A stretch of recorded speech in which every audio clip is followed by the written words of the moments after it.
मेरे YouTube channel math solution में आपका स्वागत है। यदि आपने अभी तक चैनल को सब्सक्राइब नहीं किया है तो प्लीज़ चैनल को सब्सक्राइब कर बेल आइकन का बटन ज़रूर प्रेस कर लें, जिससे कि गणित के किसी भी प्रश्न पर बनने वाली वीडियो अपलोड होते ही नोटिफिकेशन के द्वारा आप तक शीघ्र पहुंच जाए। कक्षा 6 के विद्यार्थियों के लिए आज प्रश्नावली 10.1 के प्रश्न को हल करेंगे। तो प्रश्न संख्या 1 है, नीचे दी हुई आकृतियों का परिमाप ज्ञात कीजिए। आकृति आप समझते हैं, विभिन्न प्रकार की आकृतियां हैं और एक शब्द है इसमें परिमाप ज्ञात कीजिए। तो परिमाप को पहले समझना पड़ेगा कि परिमाप किसे कहते हैं। परिमाप का अर्थ होता है आकृति के चारों ओर की बाहर की माप। कोई भी आकृति है उसके चारों ओर की कुल कितनी माप है उसे उस आकृति का परिमाप कहेंगे। तो यहाँ पर देखो, जितनी भी आकृतियाँ आपको दी हुई हैं सभी आकृतियों की बाहरी माप आपको दिखाई दे रही है। हर आकृति के लिए उसने बाहर की माप दे रखी है। तो हमने क्या करना होगा कि सभी मापों को जोड़ देना है। तो सभी मापों को जोड़कर जो योगफल प्राप्त होगा उसी को हम आकृति का परिमाप कहेंगे। तो जैसे पहली आकृति है ए, इसमें देखो एक माप है 4 सेंटीमीटर, एक माप है 2 सेंटीमीटर, एक माप है 1 सेंटीमीटर और एक माप है 5 सेंटीमीटर। तो कुल मिलाकर आकृति के बाहर की 4 माप हमें दी हैं। तो 4 मापों से आकृति बंद हो रही है। तो अगर हम ए के लिए परिमाप निकालेंगे तो परिमाप बराबर चारों मापों को आप सबसे पहले 5 सेंटीमीटर धन 1 सेंटीमीटर धन 2 सेंटीमीटर और धन 4 सेंटीमीटर, इन सभी को जोड़ देंगे। तो 5 में 1 जोड़ के 6, 6 में 2 जोड़ के 8 और 8 में 4 जोड़ के 12 सेंटीमीटर। क्योंकि सभी मापें सेंटीमीटर में हैं तो हम सेंटीमीटर को जोड़ रहे हैं, तो योगफल भी हमें सेंटीमीटर ही प्राप्त होगा। अब जैसे बी है 35 सेंटीमीटर, 23 सेंटीमीटर, 35 सेंटीमीटर और 40 सेंटीमीटर माप दी है। तो अगर हमें परिमाप निकालना है बी का, तो बी के लिए हम क्या लिखेंगे? परिमाप जो होगा बी के लिए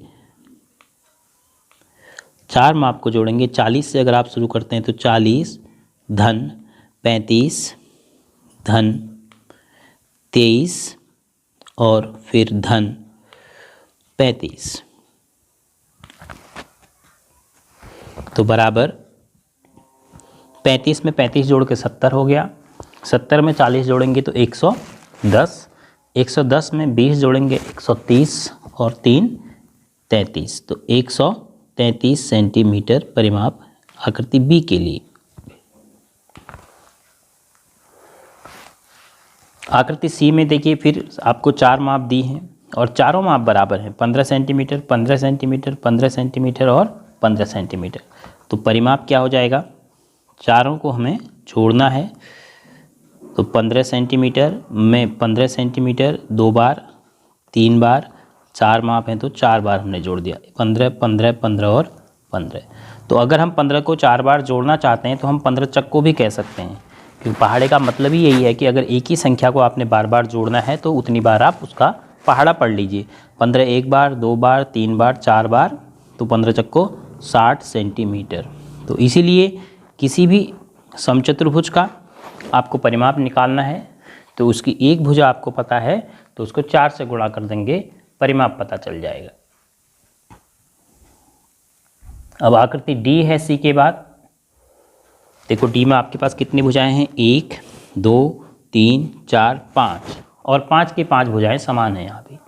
तो अगर 5 की 5 भुजाएं समान हैं तो परिमाप निकालने के लिए आपने 5 की 5 समान भुजाओं को जोड़ना है। तो वो समान भुजाएं कौन कौन सी हैं? 4 धन 4 धन 4 धन 4 धन 4, कितनी बार? 5 बार। तो 4 कितनी बार? 5 बार, 4 पंचे 20 सेंटीमीटर इस आकृति का परिमाप आ गया। और इस आकृति का नाम आप कहेंगे समपंचभुज, क्योंकि 5 भुजाएं हैं इसमें और सभी समान हैं, तो इसलिए इसे हम कहेंगे समपंचभुज। अब यह आकृति आपको एक तीर के रूप में है। तो यहाँ पर आपने देखना है कि बहुत सारी भुजाएं हैं आकृति के बाहर।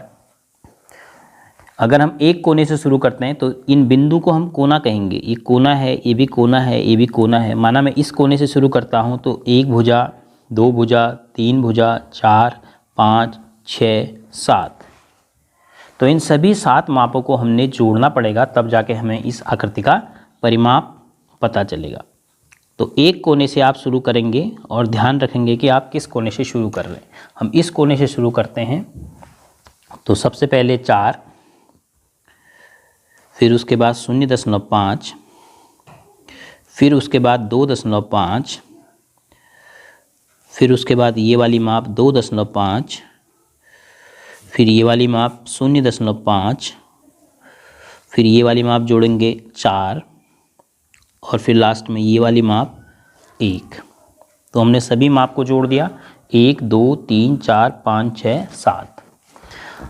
अब जोड़ते वक्त थोड़ा सा जहाँ पर आसान है उसको आसान तरीके से जोड़ेंगे। जैसे 0.5 का मतलब आधा सेंटीमीटर, 0.5 का मतलब आधा सेंटीमीटर, इन दोनों को मिला के 1 सेंटीमीटर हो गया।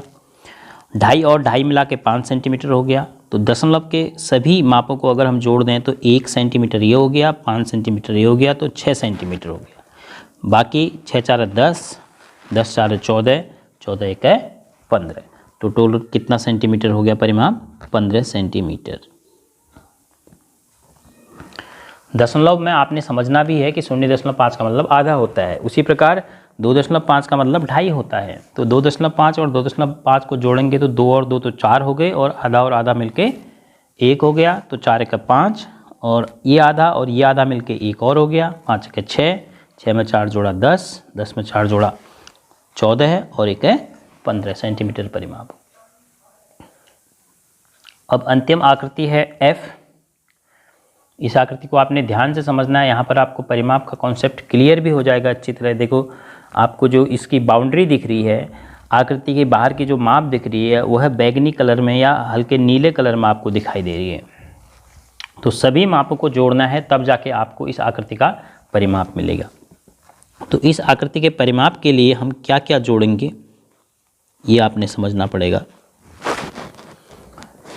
किसी भी एक कोने से, मैंने आपसे क्या कहा था कि किसी भी एक कोने से आप शुरुआत कीजिए, वापस उस कोने तक आने में सभी मापों को जोड़ते आइए। तो माना मैं इस कोने से शुरू करता हूँ, तो 1 2 3 4 5 6 7 8 9 10 11 12 13 14 15 17 18 19 20 20 मापें हैं। और इन 20 मापों में काफ़ी मापें एक जैसी हैं। देखो, 1 सेंटीमीटर की कितने माप हैं? 1 माप, 2 माप, 3 माप, 4 तो 1 सेंटीमीटर वाली हैं। उसके बाद 3 सेंटीमीटर वाली 1 2 3 4 5 6 माप 3 सेंटीमीटर वाली हैं। फिर उसके बाद 4 सेंटीमीटर वाली 1 2 3 4 माप 4 सेंटीमीटर वाली हैं। फिर 2 सेंटीमीटर वाली हैं 2 1 2 3 4 माप 2 सेंटीमीटर वाली। अगर हम एक कोने से शुरू करेंगे तो हमें हर एक के लिए लिखना पड़ेगा। सबसे पहले ये वाली माप 1 सेंटीमीटर, उसके बाद धन 3 सेंटीमीटर, फिर धन 2 सेंटीमीटर, उसके बाद धन ये वाली माप 3 सेंटीमीटर, धन 4 सेंटीमीटर, फिर धन 1 सेंटीमीटर, फिर 3 सेंटीमीटर, फिर धन 2 सेंटीमीटर, फिर धन 3 सेंटीमीटर, फिर ये वाली माप में आ गए धन 4 सेंटीमीटर, फिर धन 1 सेंटीमीटर, ये वाली माप आ गई। फिर उसके बाद 3 2 3 सेंटीमीटर, 2 सेंटीमीटर, फिर 3 सेंटीमीटर, फिर ये वाली माप आ गई धन 4 सेंटीमीटर, फिर धन 1 सेंटीमीटर, फिर धन 3 2 3, फिर से 3 सेंटीमीटर, 2 सेंटीमीटर, 3 सेंटीमीटर, और फिर ये आपकी 4 सेंटीमीटर। तो आप इस कोने पर पहुंच गए।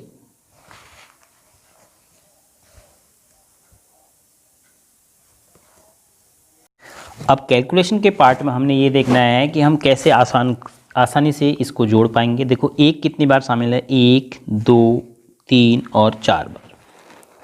तो 1 के कारण योग कितना हो जाएगा? 4 बार जोड़ेंगे तो 4 1 4। फिर उसके बाद 3 देखिए, 1 बार, 2 बार, 3 बार, 4 बार, 5 बार, 6 बार, 7 और 8 बार। तो 8 बार 3 है, तो 8 3 24।